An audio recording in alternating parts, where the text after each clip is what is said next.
part.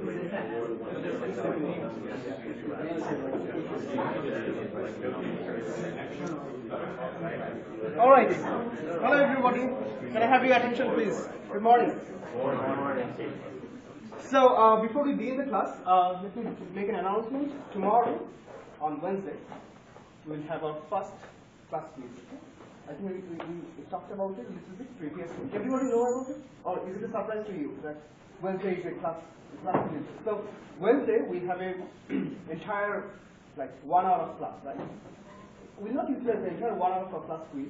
We'll discuss something, and then maybe for 15 minutes, we'll take the class quiz. Okay?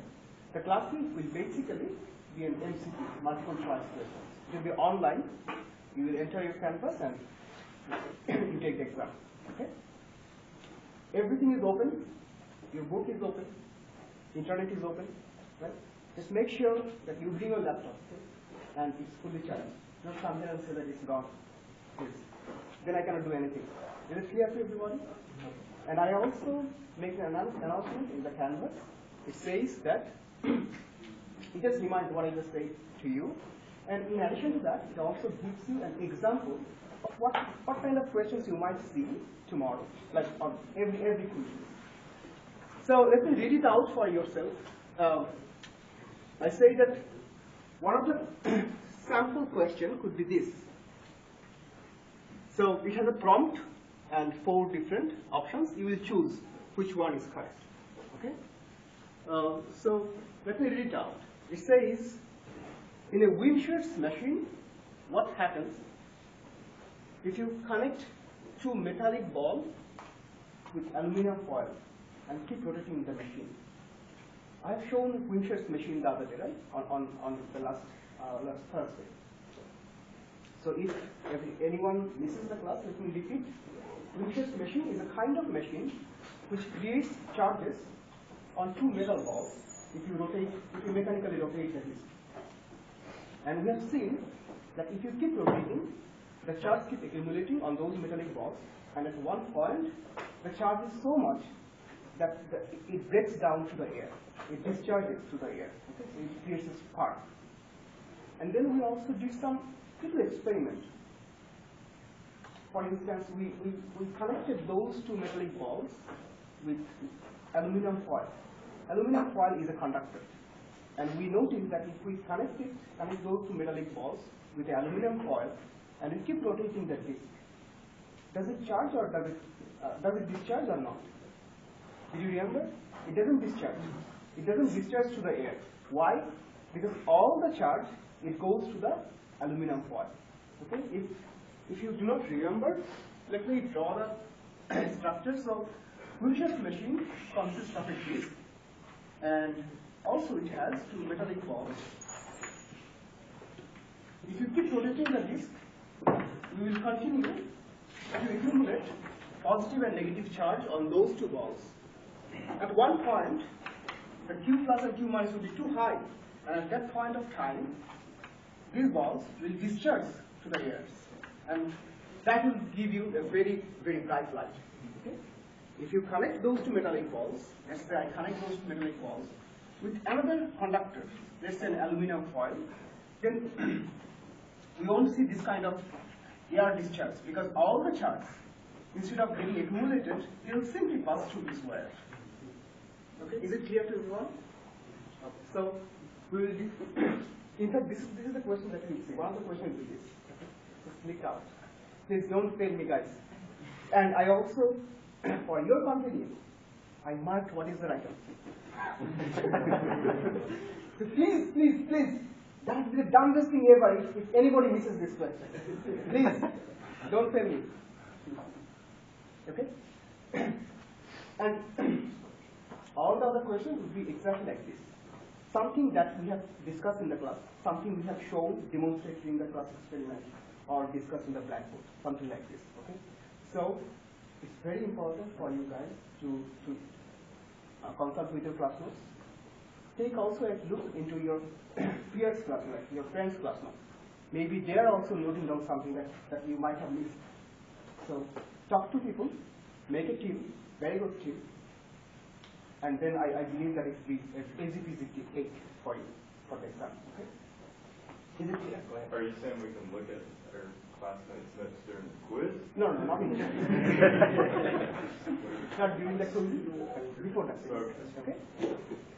So, well, I believe that you are mature to such extent that we do not need to spell out each and every single rules and regulations. Right?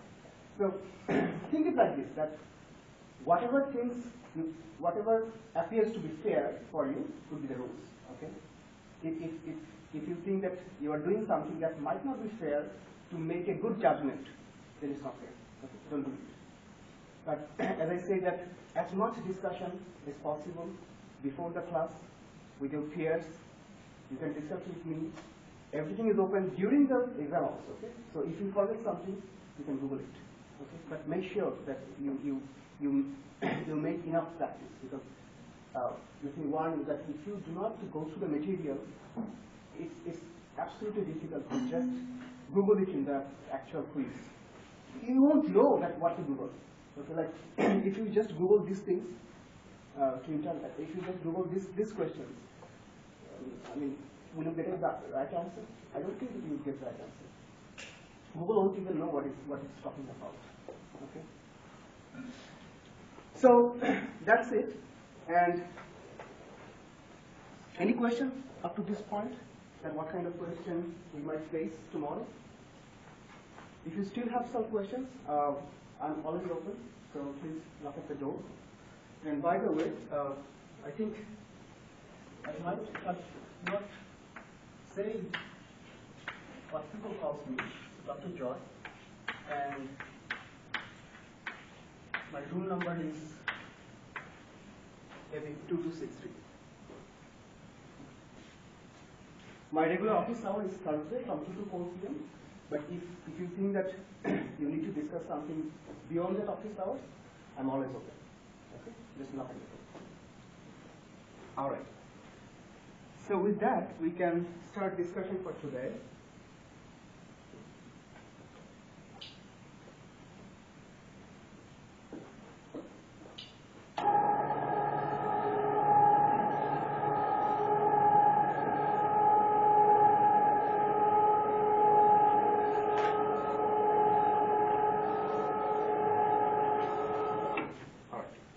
So, and also one more thing, the content of the quiz will be based on what we discussed on the previous week, not today. Okay? So all the quizzes will be based on what has been discussed on the previous week. All right. So let's begin with our today's class material. Can anybody help me to remind us what did we discuss on last class, on last Thursday? Anyone? Go ahead. Coulomb's law, okay. What else? Forces. Explain a little bit further. Forces between? Charges.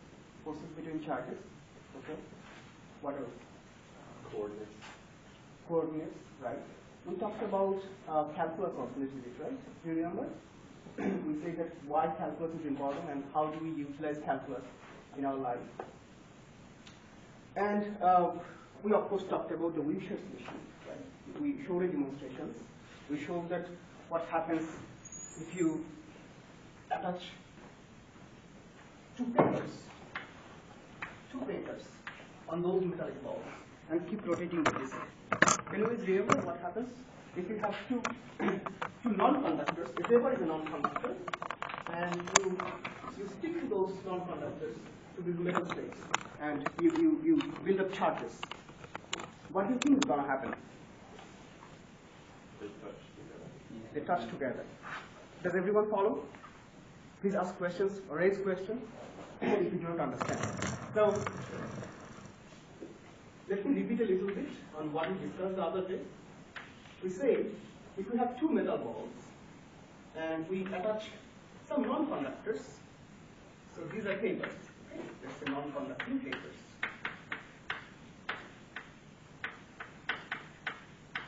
And these are metal balls.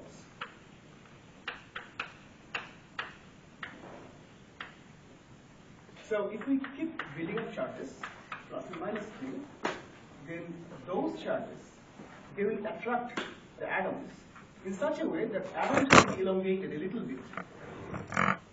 So an atom, we know that naturally an atom is charge neutral. That means it has equal number of electrons, equal number of protons. But if you bring an atom close to a charge, then because of the attractions between them, if it is close to a positive charge, then some electron will come closer to those positive charge, okay? And that means on the other side of the atom, it will left out some positive charges, right? And a material is made of chain of atoms, right? So the next atom will also have some negative charge on one side and a positive charge on the other side, so on and so forth. And similarly, we can also draw a cartoon of some atoms on the other papers. Since it has a negative charge Q, so it's going to attract some positive charge on the top side. That means we will leave some negative charge on the other side of the atoms. That means the next atom will have some positive charge here, some negative charge here. And similarly, this guy will have some positive charge here, some negative charge here. So you see that the atoms at the very bottom, they have completely different charge, right? So this guy has a positive charge on its tail, and this guy has a negative charge on its tail. And that's why they are going to attract each other. Okay? That's what we have seen, that those papers, they come close to each other. Although they do not conduct charges, but still, since they are made of atoms, and atoms can get distorted, elongated, and create some partial charges. Okay? So, we talked about this. And we also have seen that these two guys, they discharge to the air. The air is typically an air is an insulator. But if you keep accumulating more and more charge, at one point of time, the air breaks down. Okay? Now tell me this. You have looked into the power line beside the road, right? In fact, one of your friends, he works in the power line, right? So my question to you guys, in the power line, I mean, the power line typically is much more complex, but let me make it very simple. Let's say that a power line basically consists of two conductors. It has a positive conductor and a negative conductor, right? And you have seen that those two power lines, usually, the wire that goes to those power lines, there is a certain separation, isolation between those two conductors, right? We do not design them to be very close to each other. Did you notice that? So, let me draw a cartoon here. So a power line requires some support, mechanical supports.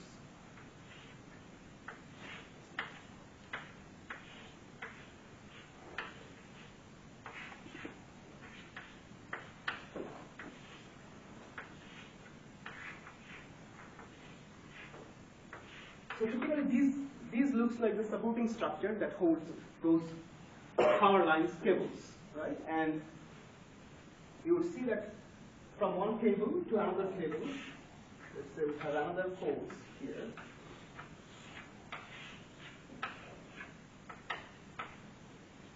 And typically, the wires between those two poles, they run like this, right?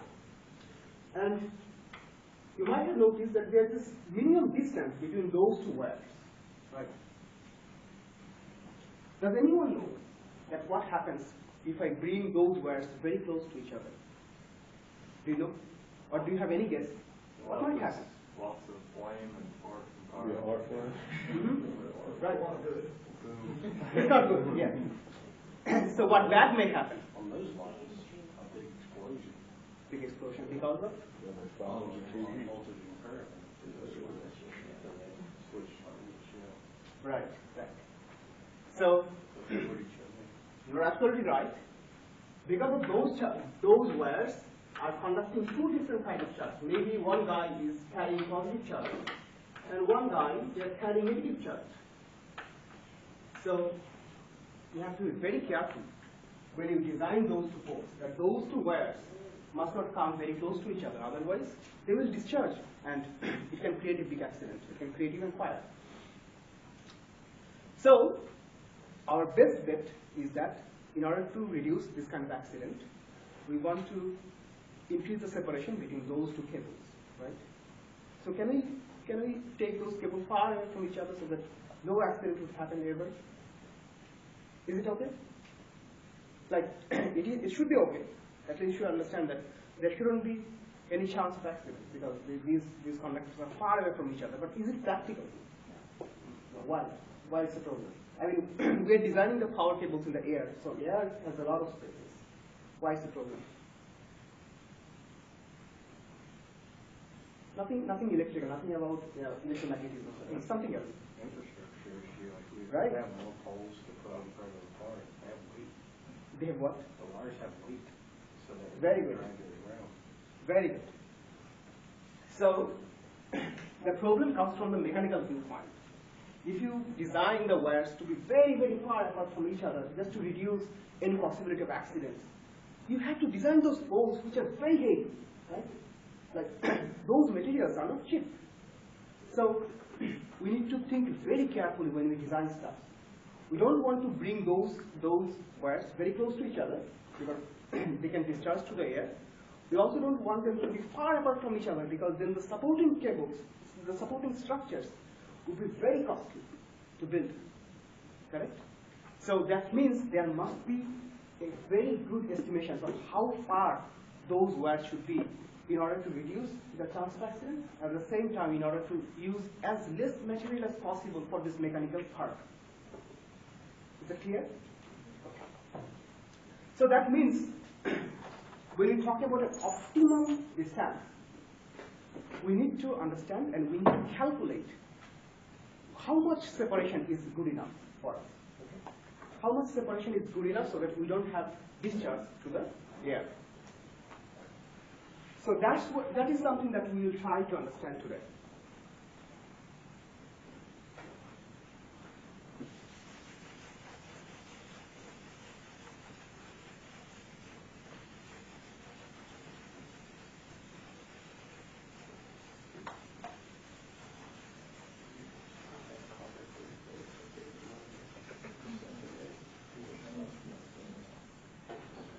So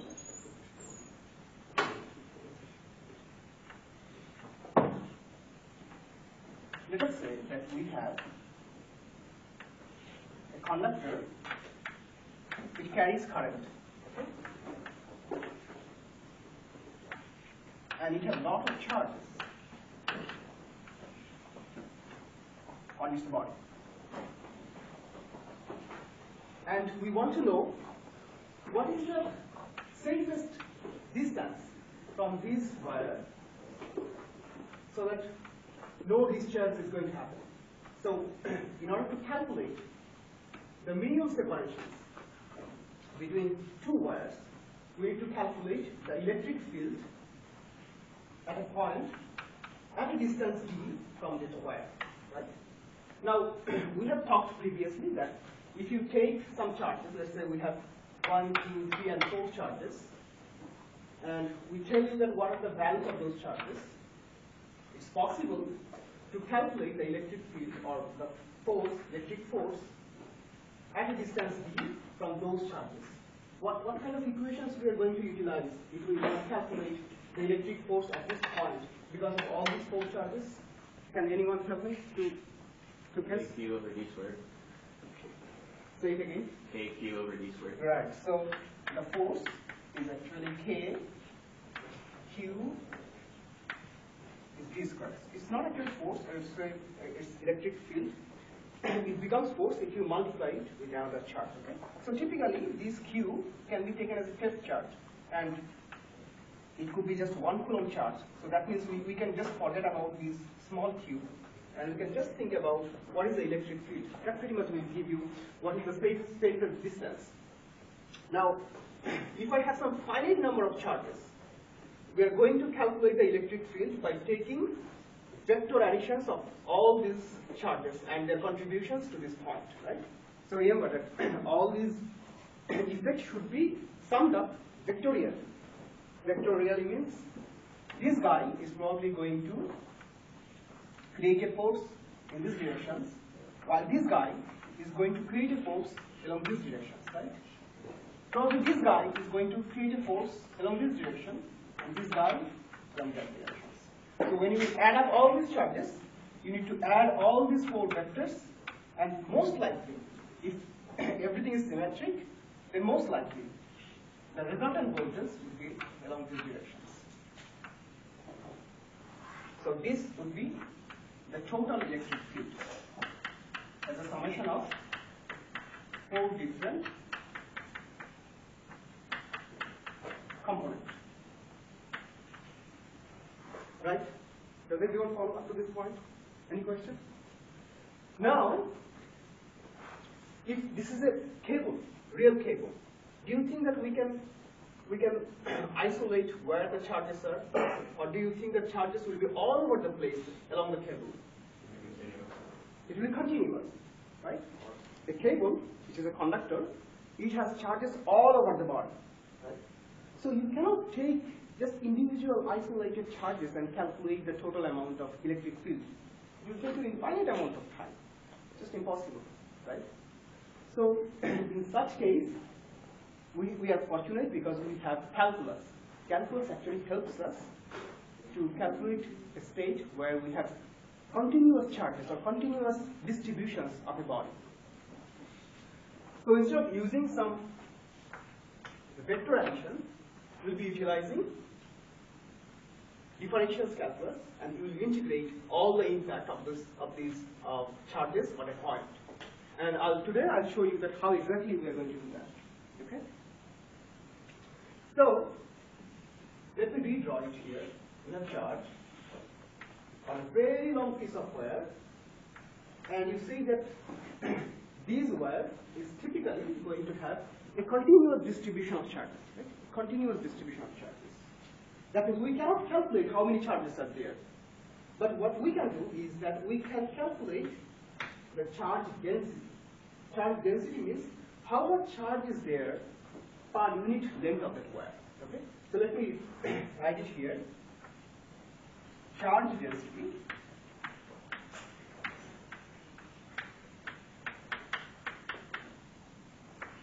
rho L is actually the total charge divided by the length of the wire.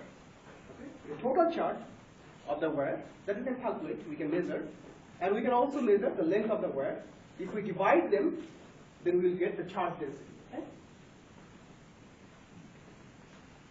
So we know that each of these segments, small segments, can create an impact at a distance from the wire. So let's say the distance is d, and let's also assume that we are working on an xy coordinate, and for our convenience, let's assume that x is along this direction, y is along this direction, okay? And this is the 0, 0 point, origin point. So we just want to know, because of the charges distributed along this wire, how much electric field would we see at a point which is separated from the 0, 0 position by an amount of d. Okay? How much electric field are you going to see? So the way we do it is the following. We know that each of these segments, it has a charge density of rho L, right? So if we take a very, very small amount of segment, a very, very small amount of segment, we can say that the length of the segment is dl. D basically says that the amount of L is very small. How small? I mean, the smallest that you can think of. Okay, it's a mathematical symbol. So dl basically means the smallest amount of segment in a wire. And if you multiply rho L with dl, you basically get how much charge is there in that small segment. Okay? So let us now apply Coulomb's law. Coulomb's law says that electric field must be equal to K multiplied by total charge. Okay? Total charge divided by the distance from the charge. Now, what would be the total charge in that small segment, delta L? The total charge would be rho L multiplied by delta L. So let me write it this way: rho L delta L. That is the amount of charge in that small segment of the wire. Okay? Any question that why we have written it in this way? Why rho L dl? Again, rho L is the charge density. Okay? Charge density over a unit length of the wire. So if the length of the wire is delta L, then we have to just multiply rho L with delta L to get the amount of charge in that small segment of the wire. Is that clear? Now let's come to the second part. We have to find out the distance between that small segment of wire and the point where we are interested to find out the electric field. So, what is the distance? We have to find out the distance r. Right? Now let us see. Since we are working on an xy coordinate, and this is 0, 0 position, so can anybody tell me what is the distance between this guy, 0, 0 position, and let's say we are working on a segment which has a coordinate x, y. What would be the separation between the origin and this segment? Y, exactly y. So since we are working on the negative side, maybe it's minus y, and probably this is just 0. Since we are working on this axis, x is just 0, right? So this means that this separation between the segment and the origin is just y. In a similar way, maybe we can write it, this separation as x, right? Let's say this is xy, and we denote the separations between 0, 0 position and point P by x, right? So, in order to find out the value of r should be the square of x square plus y square. Okay? Does everyone follow? We just write the equations from Coulomb's law. On the top, on the numerator, we have a total amount of charge on the small segment of the wire, which is rho L dl, and on the bottom, on the denominator, we have written the distance between the small segment of the wire and the point P with the coordinate of xy. So that distance is basically root over x square plus y square, and if we take the square of it, that root over will go away. So let me write it here. R is actually the square root of x square plus y square. So we take the r square here. That's why we have written x square plus y square at the denominator. And since we are getting a field which is coming from a very, very small segment of the wire, typically we denote it by symbol delta E or dE. dE basically says that it's coming from a very small segment of wire, and that's why the corresponding electric field is also probably very small. Our job is to now calculate the impact of many such small segments along these wires and add them up together. Okay? So, if we are talking about these guys, these small segments, maybe they are going to create a force along these directions, right? Now, how to express the electric field for a small segment of wire along these directions? We have to calculate the theta, the angle between the force and the x-axis. Okay? Now theta can be written as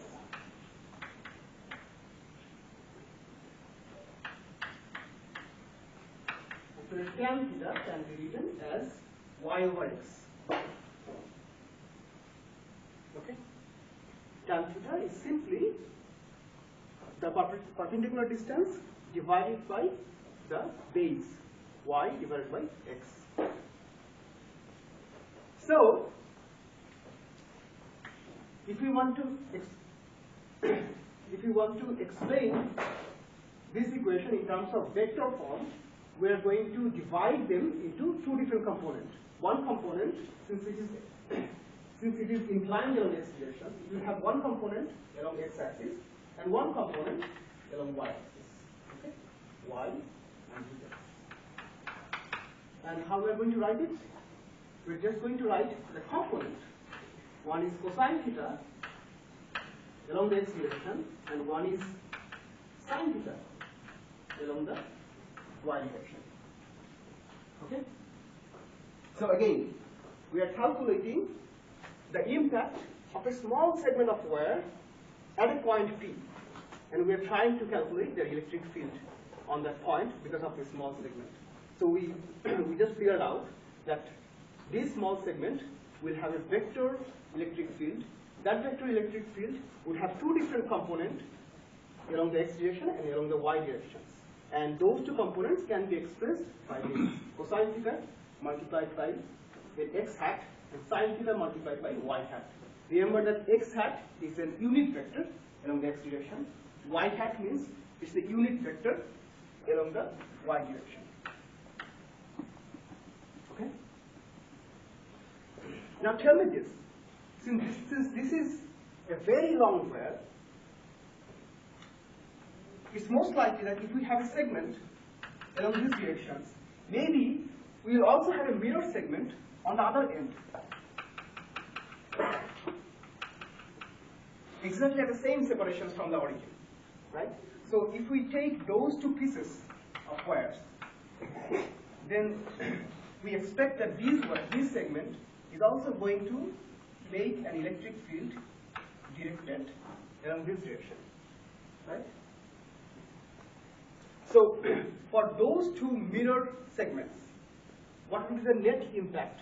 What will be the net force on this point? What will be the direction along the x-axis, right? Why? Because these two segments are exactly like mirror from each other, right? And that's why they are going to cancel out their y component. Okay? This is why if this wire is really, really long, you can actually do one trick. You can forget about this y component, because we know that whatever y component is being created by one segment must be cancelled out by some other segment at a mirror position. Okay? So when we integrate all these electric fields, we can safely ignore this y component. So sine theta multiplied by y hat can be ignored, and the total electric field can be written as an integration of K multiplied by rho dl divided by x square plus y square multiplied by cosine theta with the x hat. Okay? Does everyone follow? Am I going too fast? So now let's do the trick. We are going to utilize the idea of differential and integral calculus to solve these equations. And how are we going to solve this? We know that dl basically is actually dy, because the wire is along the y directions, right? So dl can be written as just dy. Let me erase dl and write instead dy. It's the same thing, dl and dy. And in order to integrate, we need to convert everything, all this expression, having a single variable. Only a single variable should be here. That means we have, let's see, that how many variables we have here. We have k, we have rho l, we have y, x, and theta. But out of it, we know that k is constant, right? So we can safely take the k outside of the integral. And the rho L, this is also constant. Rho L basically means what is the charge density of that wire. So since rho L is constant, we don't need to worry about rho L. We can also take rho L outside of that integral. What we are left with is y, x, and theta. And we have to convert it. Now, so we'll take k and rho L outside of that integral. And inside of the integral, we have delta y. And at the bottom, we have x squared plus y squared. And on the top, we also have cosine theta. That's it. We have to integrate this guy.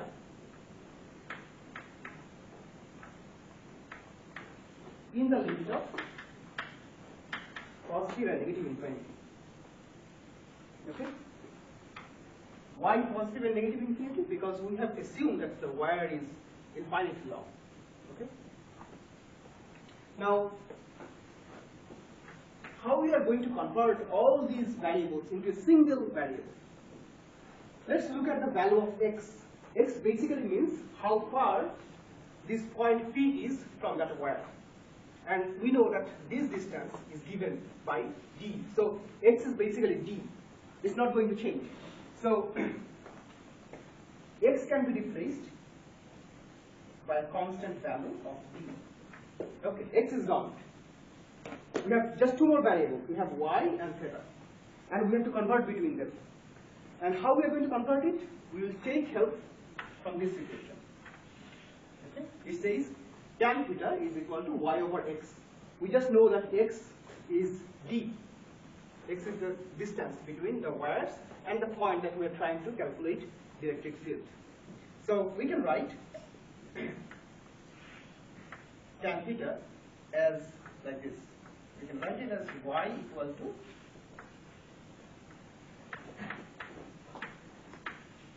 d tan theta. Just notice that I replaced x with the value of d. Okay? So y is equal to d tan theta. It just comes from this equation. So if y is d tan theta, we can write it as this. dy d theta is going to be d sec squared theta d theta. Have you guys seen this expression? The differential of tan theta is sec squared theta. Is it familiar? So that means dy can be written as d sec squared theta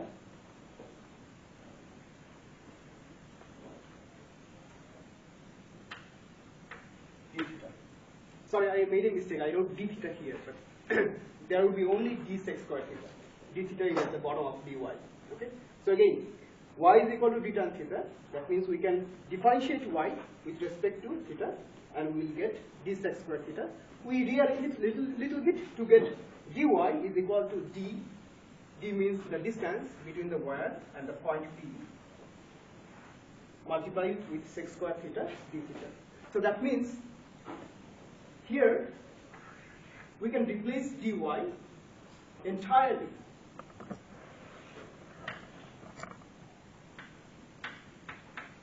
by another variable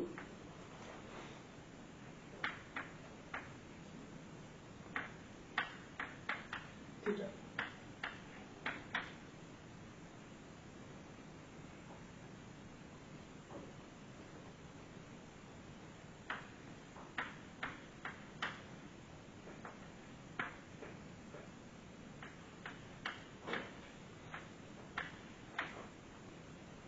Okay.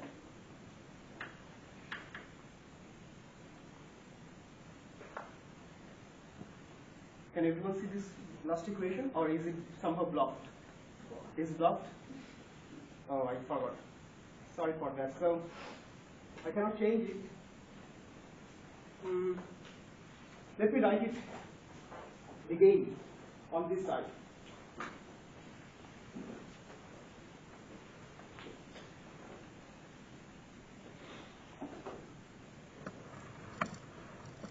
what we have worked on is this. E is equal to an integral of d sec square theta cosine theta d theta, and in the denominator we have d square 1 plus tan square theta. Okay? Is it visible now? Alright. We have one more thing to take care of. We changed the variable y with theta, but we also need to change the limit of integral. Previously the limit of integral was y, and y ran from minus infinity to positive infinity. But we replaced y with theta. That means we have to also replace the limit with the value of theta.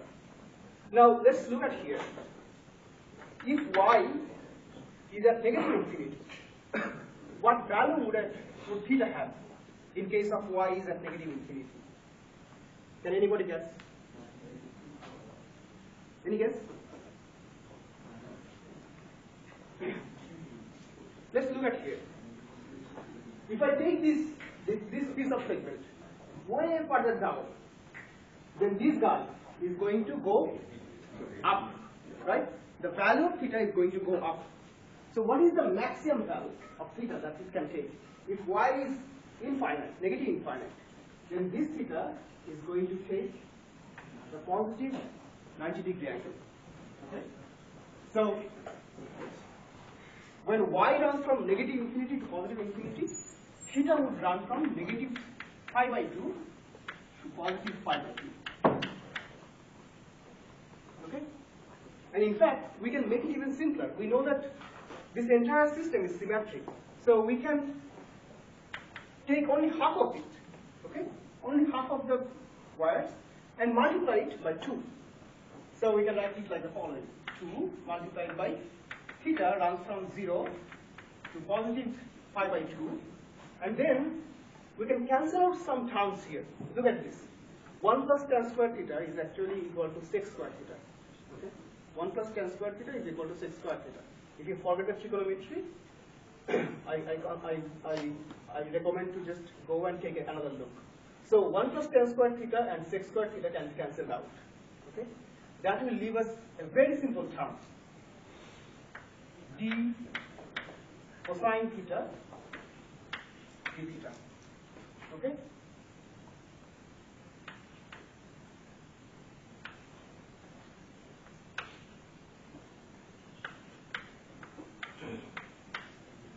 We have also KROL, don't forget about that. So, eventually the answer would be D and cosine theta d theta has to be integrated from 0 to pi by 2.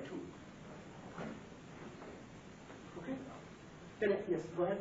So what happened to d squared only follow? Oh, good point. Thank you. Thank you so much. I was mistaken. So I forgot to add this d square here. Okay? So d square should come out, and this d square would survive here on here. Okay? So this integral, I'll leave it out for your calculations, but I'll just give you the final answer. The final answer is integral of cosine theta d theta over a limit of 0 to pi by 2 is just 1. Okay? Figure it out by yourself. You can do Google, or you can use Mathematica software to find it out. So that's very simple. So if this entire term becomes 1, then the other term is just twice k rho L, and those two d would cancel out to leave just a single d at the very bottom. So that's the final answer. Okay?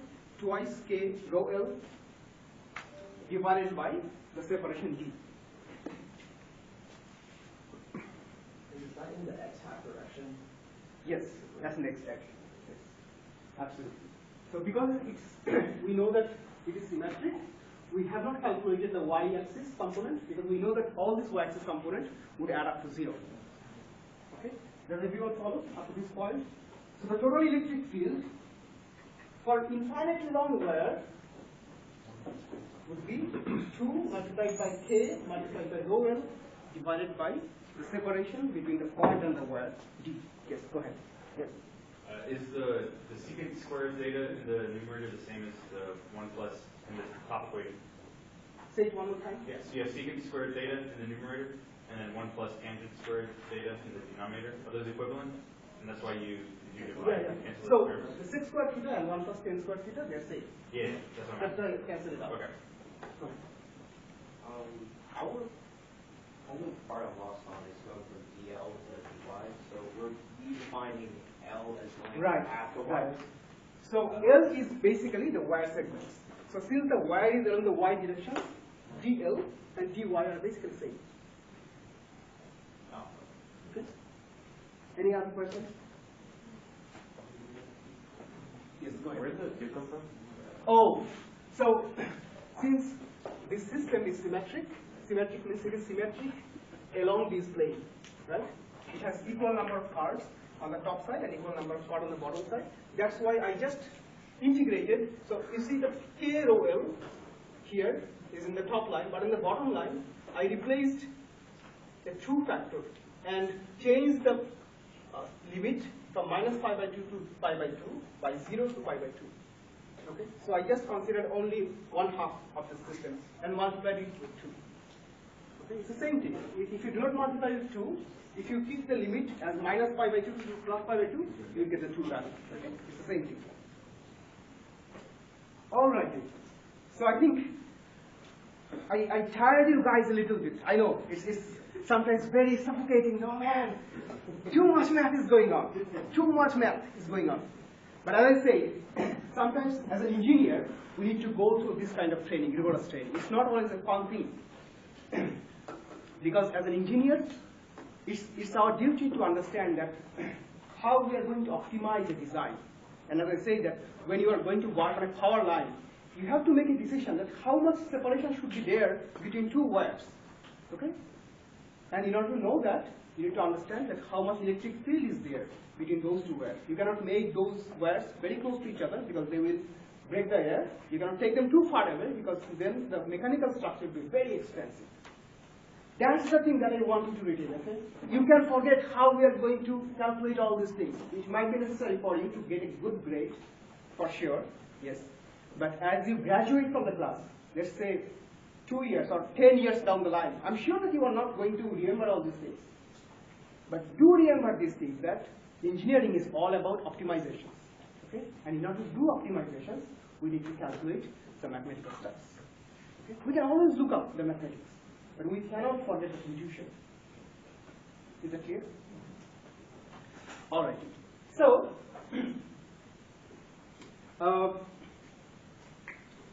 since we discussed a little bit about some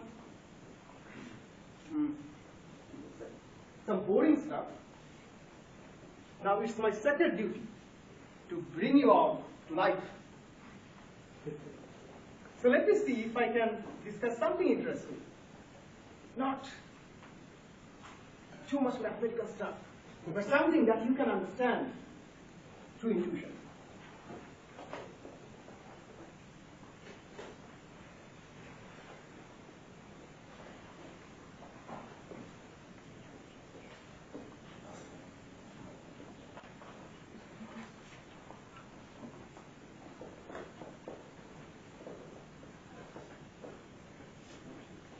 So, we discussed about the value of phi, right? Does anybody know what is the value of phi? Go ahead. 3 point? Okay, good. So, anybody here, can anybody help me? So, one of your friends said that the value of pi is 3.14159. You guys know what is pi, right? Don't say that you don't know. Okay. And you know that the value of pi is 3 point something. Everybody knows it. Okay, don't tell me. Okay, your friend helped me already to get some more details. He said that's 3.14159. Is there any more digits here? Does anyone here knows beyond the value of 3.14159? You know? Okay, go ahead. How many more digits do you know? Only the two. Only the two? That's good. 1, 4, 1, 5, 9, 2, 6, 5, 3, 5. Well, yeah. Okay. She's waiting so long. So, let me give you a trick. Let me give you a trick. Most of the engineers in the world, they only know the value of pi after 4 digits. So if anyone is gonna ask you what is the value of pi beyond that 4 digit, just give a random number. Most likely I also don't know. Which is true, I also do not know. But an engineer knows how to calculate it. Okay? Even if he doesn't know, he can calculate using some basic principles. So you say that the value of pi is 3.14. Have anyone actually measured it? You have measured it? How you have measured it? It was in Physics 1 lab. Mm-hmm. Just measured the radius diameter. Something like that. Yeah. We did do it. I don't have time to remember. So just tell me the procedure. Like how did you use a scale? Did you go around the circumference of the circle and measured it? Yeah, I think we measured the diameter and circumference. Okay, good. So basically the value of pi is a ratio between the circumference and the diameter of a circle. Okay? And if you use a scale, you can find out the values. What if you do not have any scale, any ruler? Is it possible to find out the value of pi without any ruler? Is it possible? Google. Go ahead. Google. Okay, so let me show you some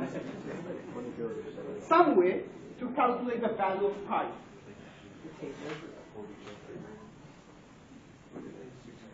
Give me 1 second.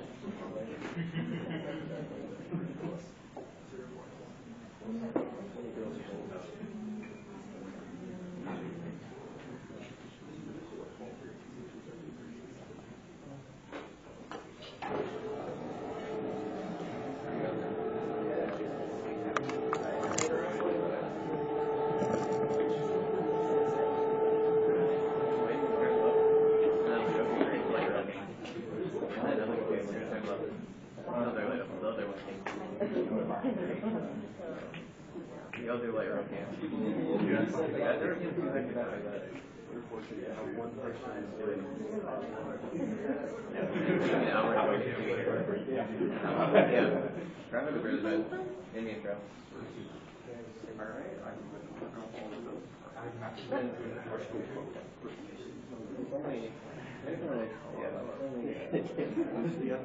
Only 30 miles away. It's like an hour.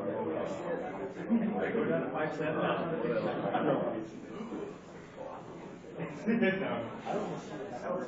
Yeah. All right, guys, please. May I have your attention, please? Guys, over there, please. Take a look. So we know that the pi is related to the dimensions of a circle.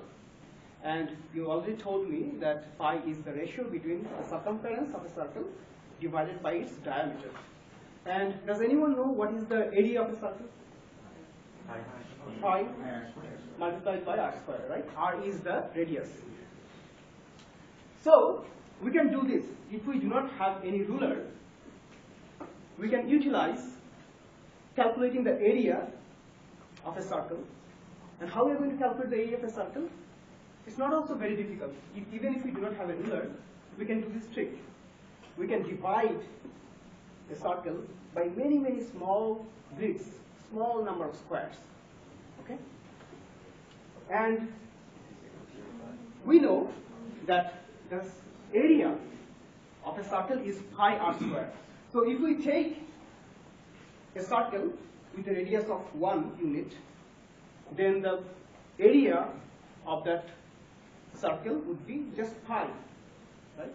If r is 1, then the area of the circle would be simply pi.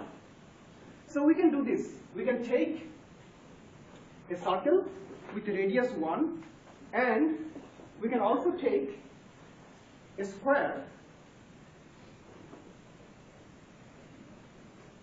with an arm length of 1. So if a square has an arm length of 1, the area of the square would be just 1, right? 1 square. If a circle has a diameter of, if a circle has a radius of 1, its area is going to be just 5. So if we do not have a ruler, we can simply do this trick. We can divide a square by many, many small grids, count up all these grids. We can also do the same thing to a circle. We divide the circle by many, many small grids and count up all these grids.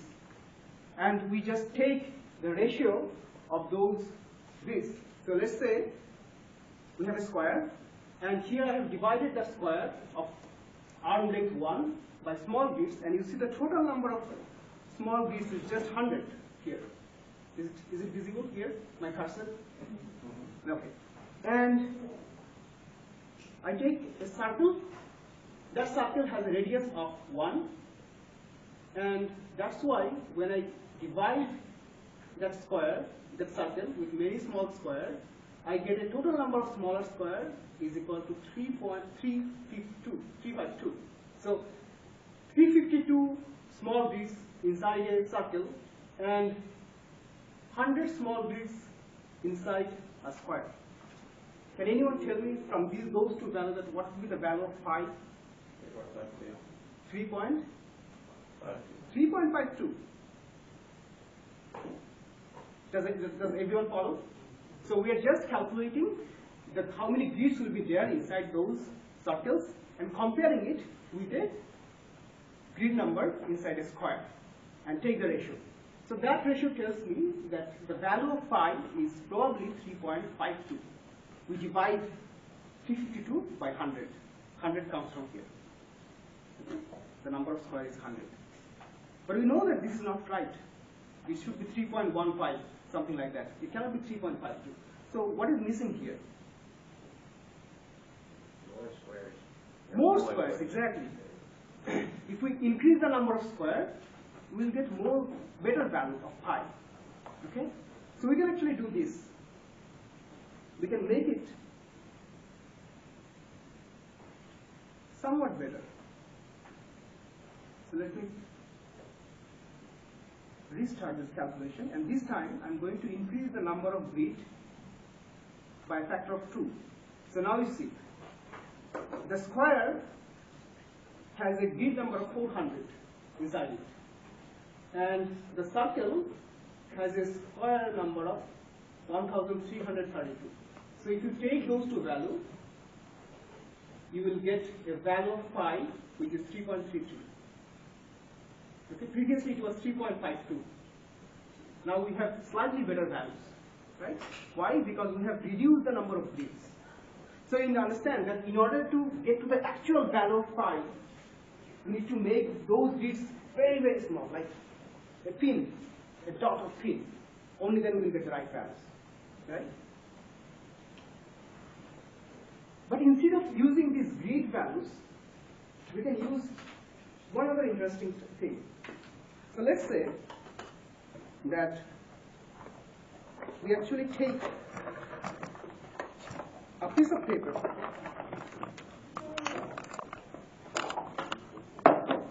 and cut it in such a way so that it represents a square and a circle. Okay? And what we can do is the following.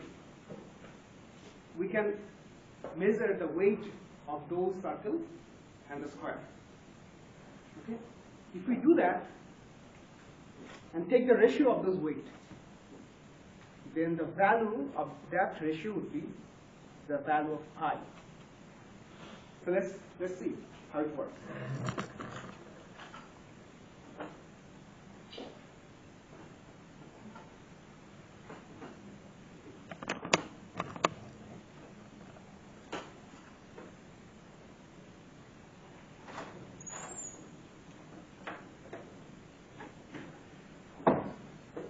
So here I'm going to put this guy, it's a square, okay? on that scale. And let's see, does it show something?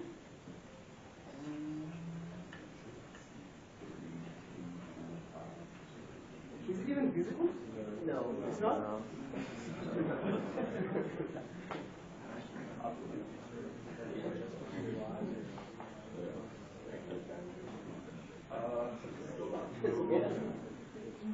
No, we can't. No?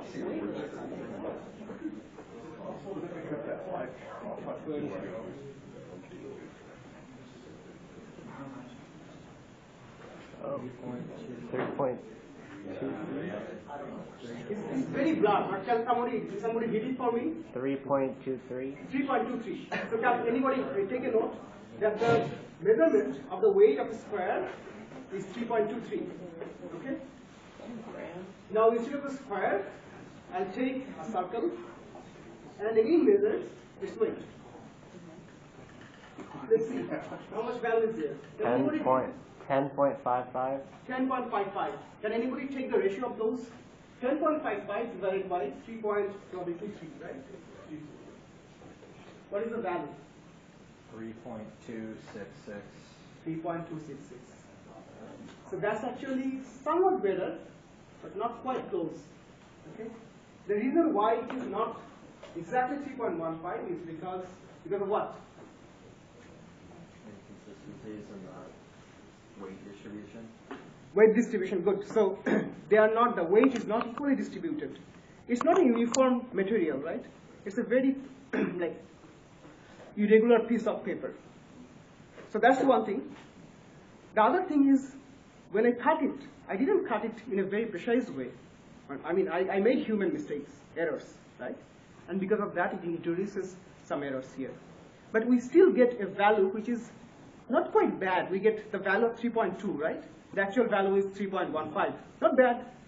So this is how we can measure the value of pi by having a weight machine, right?